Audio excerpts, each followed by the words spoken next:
Hello everyone, welcome to Nutri capsule. ఇవాళ మా terrace మీద ఉన్న వెజిటబుల్ ప్లాంట్స్ చూద్దాం రండి. ఇది వచ్చేసి రాడిష్, ఇది వచ్చేసి ఊటీ క్యారెట్ అండి, మనం కర్రీస్లో వాడతాం కదా ఆ క్యారెట్. ఇది వచ్చేసి బ్రింజల్ ప్లాంట్స్ అండి, గుబురుగా పడ్డాయి, విత్తనాలు గుబురుగా పడ్డాయి. ఇది వచ్చేసి బీట్రూట్ అండి, బీట్రూట్ చూడండి ఇక్కడ ఉంది. ఈ మిగతా ప్లాంట్స్ అన్నిటికీ ఆ దుంప వచ్చేసి మట్టి లోపల ఉండే, దీనికి ఒక్కదానికి కొంచెం పైకి వచ్చిండే, అందుకే అది చూడడానికి కొంచెం చిన్నగా ఉంది. ఇది వచ్చేసి బ్రింజల్ ప్లాంట్ అండి. బ్రింజల్ ప్లాంట్ చూడండి, ఫ్లవర్స్ చూసారా ఎంత బ్యూటిఫుల్గా ఉందో, అంతే టేస్ట్, ఎంత బ్యూటిఫుల్గా ఫ్లవర్ ఉంటుందో బ్రింజల్ కర్రీ అంత టేస్టీగా ఉంటుందండి. ఇది వీడ్ చూసారా, మిర్చేసి కొన్ని బడ్స్ ఉన్నాయి మిర్చి ప్లాంట్కి. ఇది వచ్చేసి బ్రింజల్ ప్లాంట్, రెండు రకాల బ్రింజల్ ఉన్నాయి, ఒకటి పర్పుల్ వచ్చేసి పర్పుల్, ఇంకోటి గ్రీన్ కలర్ బ్రింజల్తో మనం వాంగీబాత్ చేస్తాము. ఇక్కడ చూసారా టమాటో ఇట్స్ పెరిగిపోతూ ఉంది, వెళ్ళిపోతూ ఉంది దానికి ఇష్టం వచ్చినట్టు. ఇక్కడ చూసారా పురుగు కూడా ఉంది.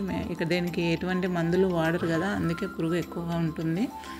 చేత్తో తీసేయడమే, ఇవి కొన్నివి కాబట్టి చేత్తో తీసేయడం. చూసారా ఇది వచ్చేసి హల్వా క్యారెట్. హల్వా క్యారెట్ చాలా పొడవుగా వస్తుంది.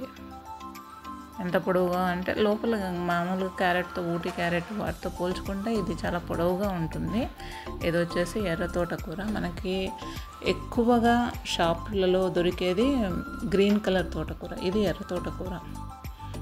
ఇది వచ్చేసి రాడిష్ బాస్కెట్ అయిపోయింది, ఇంకా రాడిష్ తీసేయడమే. ఇది వచ్చేసి టమాటోకి ఒక 4 రోజుల ముందు ఎంత మంచిగా మొగ్గంతా ఉండి మంచిగా ఉండే, ఒక 4 days నుంచి కంటిన్యూస్గా వర్షం పడి పువ్వు మొత్తం రాలిపోయిందండి. ఇంకా ఇదే మిగిలింది. చూడండి ఎంత అందంగా, ఎంత బ్యూటిఫుల్గా ఉందో. ఆయన కూడా కొంచెం మిగిలింది, పర్వాలేదు, అది చూడాలి మళ్ళీ వస్తుందా. ఇదైతే మొత్తానికి వెళ్ళిపోయిందండి, మొత్తం రాలిపోయింది వర్షానికి, పూత మొత్తం రాలిపోయింది. ఇది కూడా అక్కడక్కడ ఉన్నాయి కదా మిర్చీలు, అవి ఆల్రెడీ పిందె అయి ఉండే, అందుకే మనకి మిర్చీలు కనిపిస్తున్నాయి.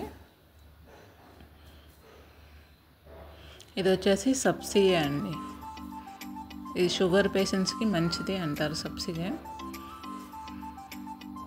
మిర్చి, ఇది కూడా మిర్చి చూడండి, పూత ఏం లేదు, అంతా రాలిపోయింది.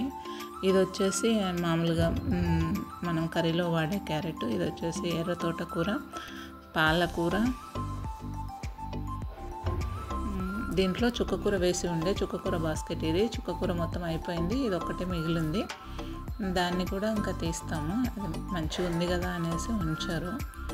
ఓకే, దీంట్లో టమాటో చెట్టు ఉందని ఆ బాస్కెట్ని అలానే ఉంచారు. ఇది పైనాపిల్ కట్ చేసి ఉన్నది, దాంట్లో పెట్టాము. ఇది బీన్స్, చూసారా బీన్స్ ప్లాంట్ ఎలా ఉంటుందో ఇలా ఉంటుంది. ఇది కూడా మంచిగా పూతతో ఉండే, వర్షానికి పోయా.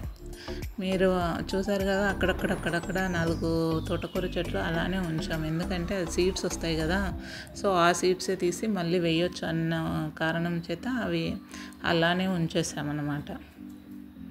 దానికి చూడండి నిండా వచ్చేసాయి సీడ్స్, ఆ సీడ్స్ ఇంకా తీసి మళ్ళీ చల్లడమే.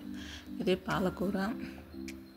ఇదేనండి మా టెర్రస్ మీద ఉన్న ప్లాంట్స్. మనకి ఎమర్జెన్సీ కావాలంటే షాప్కి పరిగెత్తాల్సిన అవసరం లేదు, ఇంట్లో నుంచే టెర్రస్ మీదకి వచ్చి అలా తీసుకోవచ్చు. Thanks for watching. ఇది చుక్కకూర. Thank you for watching.